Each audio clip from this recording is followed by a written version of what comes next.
Halo semuanya, perkenalkan nama saya Vanessa Gracia. Saya NIM A11 2021 dari kelompok A11 pas A16. Ingin membuat sebuah video mengenai penjelasan sedikit tentang suatu penyelesaian masalah dasar pemrograman, yaitu materi nested loop. Jadi, kasus yang saya ambil ini itu merupakan soal atau tugas yang pernah diberikan dosen kepada saya, dan saya menyelesaikannya sendiri, jadi akan saya bahas ulang kembali pada video kali ini. Sebelumnya saya ingin menjelaskan sedikit mengenai looping. Jadi looping itu merupakan suatu aksi pengulangan yang yang berpatok kepada perintah. Maksudnya berhentinya itu sesuai dengan perintah pengulangan tersebut. Nah, langsung kembali ke sini. Jadi ini itu merupakan suatu penyelesaian masalah yang mengurutkan dan menyelesaikan deret angka. Ini, angka plus 1, min 3, plus 5, min 7, plus 9, min 11, plus 13 sama dengan jumlahnya berapa.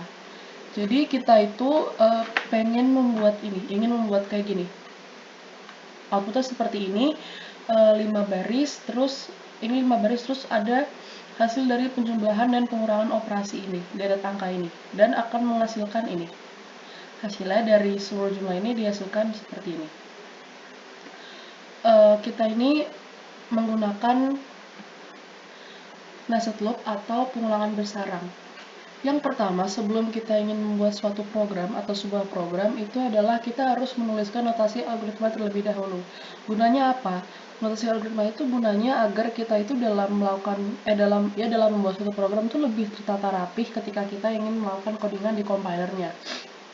Terus juga kalau misalnya ada kesalahan, misalnya ya ketika kita ingin merun program tersebut di compiler kita, kok ada yang salah, ada yang error, kita tuh bisa lihat dari notasi yang sudah kita buat. Kita ini salahnya di mana? Karena kita kan sudah tahu ya awalnya pengen bikin seperti apa, pakai fungsi apa, pakai outputnya seperti apa, inputnya seperti apa, kamusnya seperti apa, kan itu ya, kan kayak gitu. Uh, Terus juga notasi algoritma itu membuat logika kita itu lebih jalan gitu loh. Kalau kata dosen saya itu bikin lebih jalan dan lebih terlatih kalau misalnya kita itu pengen membuat suatu program. Karena kita sudah tahu letak-letaknya terlebih dahulu dan bisa lebih rapi lagi seperti tadi saya bilang. Nah, lanjut lagi. Jadi kita bikin notasi algoritma. Di sini saya sudah membuat judul, mengurutkan dan menyelesaikan ini. Terus sesudah kita bikin judul itu, kita ke kamus. Kamus itu, ini saya ada variabel X, variabel Y, jumlah, dan jumlah 2, yang dimana semua ini merupakan bilangan bulat. Jadi saya deklarasikan sebagai bilangan integer. Nah, kamus ini tuh sebenarnya nggak kalian tuh bisa menambahkan, bisa mengurangkan gitu loh. Kalau misalnya kalian sudah ke algoritma, terus kalian kok merasa variabel yang kalian pakai itu kurang, terus kayak kalian nambahin variabel tapi belum kalian deklarasikan di kamus, kalian bisa menambahkan di kamus. Atau mungkin kalian sudah bikin algoritma tapi kok kayaknya setelah dicek ulang tuh kayak kok kebanyakan ya variabelnya, itu bisa dikurangi di kamus ini. Jadi nggak langsung kalian harus bikin satu gitu berpatokan, enggak. Nah, sudah kalian yakin dengan kamus yang kalian buat di pertama itu, kalian langsung ke algoritmanya.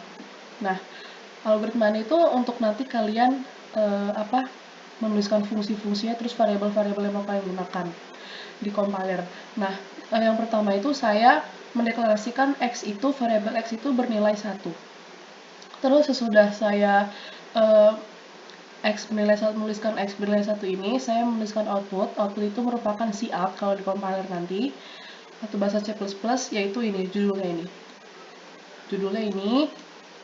Terus sesudah kita bikin tulisan output ini atau cout, kita langsung ke codingan nested loop-nya. Yang pertama itu adalah while. Jadi while X kurang dari 6 ini merupakan outer loop atau jumlah baris. Jadi kan tadi kita mau bikin sebuah program yang menampilkan outputnya itu kayak ini, deret angka ini 5 baris terus ada hasilnya ya. Nah, ini itu merupakan jumlah baris, X kurang dari 6, berarti ada 5 baris kan. Ini merupakan outer loop. Nah, terus di dalam outer loop ini itu kita ingin membuat inner loop. Tapi sebelum kita membuat inner loop, ada baiknya kita mendeklarasikan dulu variabel Y dan variabel jumlah. Di sini Y sama dengan 1, terus jumlah itu sama dengan 0. Nah, sudah kita memberikan nilai kepada Y dan jumlah, kita baru coding atau menuliskan inner loop-nya. Di sini while Y kurang dari sama dengan 13. Nah, ini itu gunanya adalah untuk sebagai output ini, untuk output ini loh, deret angka ini sampai 13, jadi Y kurang dari sama dengan 13. Nah, terus kita dalam inner loop ini kita bikin lagi nih codingan ini nih, if else ini. Gunanya untuk apa? Gunanya untuk menentukan bilangan mana yang dapat angka yang dapat operasi positif dan yang dapat operasi negatif. Di sini ada if dalam kurung Y mod 4 sama dengan 1. Jadi mod itu merupakan modulus yang dimana itu merupakan fungsi pembagian bersisa. Jadi kayak gini, misalnya ya, bilangan Y yang kalau dibagi 4 itu hasilnya 1, nanti dia itu akan menjadi bilangan positif di deret angka ini. Kita ambil contohnya angka 13. Angka 13 kalau dibagi 4 itu hasilnya kan 3 ya, 12, 4 kali 3, 12, 13 kurang 12, 1. Berarti benar, sisa 1. Berarti 13 ini merupakan angka positif. Lanjut lagi, kalau 11. 11 dibagi 4 berapa? 11 dibagi 4, 2, 8 kan? Sisa berapa? Sisa 3. Berarti itu bukan bukan angka positif. Nah, terus kita ambil lagi 9. 9 kalau dibagi 4 berapa? 2 kan? 4 kali 2, 8. 9 kurang 8 itu sama dengan 1. Itu merupakan angka positif. Berarti pakai angka positif. Nah, ini dalam if ini itu ada ini. Seperti yang tadi saya bilang, angka yang melewati hasil eksekusi ini tuh akan menggunakan operasi penjumlahan ini. Lalu jumlah sama dengan jumlah plus Y ini digunakan untuk nanti penjumlahan semua ini nih, operasi ini nanti menghasilkan angka 7 tadi. Nah, terus ini kan sudah dapat ya if-nya yang bilangan Y kalau dibagi 4 hasilnya 1. Ini ada angka 1, angka 5, angka 9, dan angka 13. Lalu sesudah itu ada if, pasti ada else kan. Else-nya itu merupakan bilangan Y yang kalau dibagi 4 itu tidak bersisa 1. Itu apa saja? Itu adalah angka selain 4 angka tadi, yaitu angka 3, angka 7, dan angka 11. Maka output yang akan keluar, yang akan ditampilkan itu berarti nanti jadinya min 3, min 7, dan min 11. Nih. Terus jumlah sama dengan jumlah dikurang Y karena merupakan negatif ya. Nah, terus sesudah itu, sudah kita menuliskan codingan if else ini, kita tulislah output Y-nya. Ini tuh gunanya untuk nanti biar bilangan ini tuh keluar semua, keluar di tampilannya.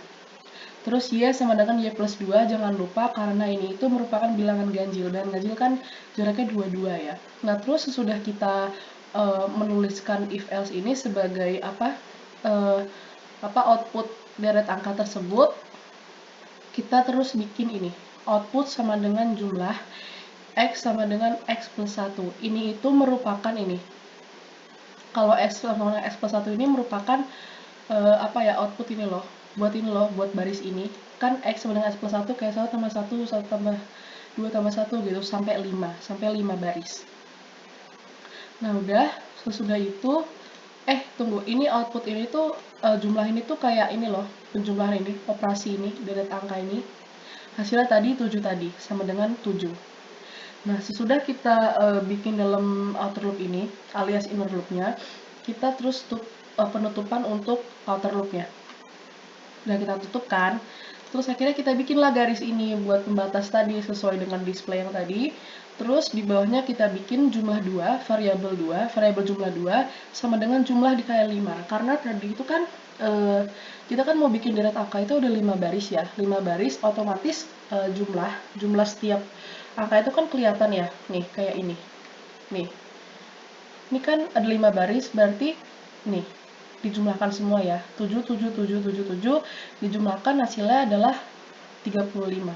Itu caranya adalah jumlah yang tadi, ini jumlah 7 dikali 5, hasilnya 35. Maka terus outputnya ini kita tuliskan hasil sama dengan nih, jumlah 2, merupakan hasil dari 7 dikali 5 atau 7 ditambah 7 ditambah 7 ditambah 7 ditambah 7. Nah, terus sesudah kita selesai membuat notasi algoritmanya, kita beralih ke source code-nya. Di sini seperti biasa, bikin judulnya, bikin tulisan projectnya, terus kita bikin ada input IIS stream, using namespace std, terus kita menuliskan kamus-kamus yang akan kita bikin, yang akan kita gunakan, terus ada integer main, terus ini kita x sama dengan 1 tadi, terus outputnya atau cout mengurutkan dan menyelesaikan operasi penjumlahan segini-segini, jangan lupa endline. Nah, terus kita tulis tadi seperti yang tadi itu sama, while x kurang 6 merupakan outer loopnya, jumlah barisnya, terus dia sama dengan 1, jumlah sama dengan 0, untuk deret angka ini. Nah, terus kita coding ini untuk mengeluarkan deret angka, urutan deret angka, terus juga operasi yang akan digunakan, entah itu positif atau negatif.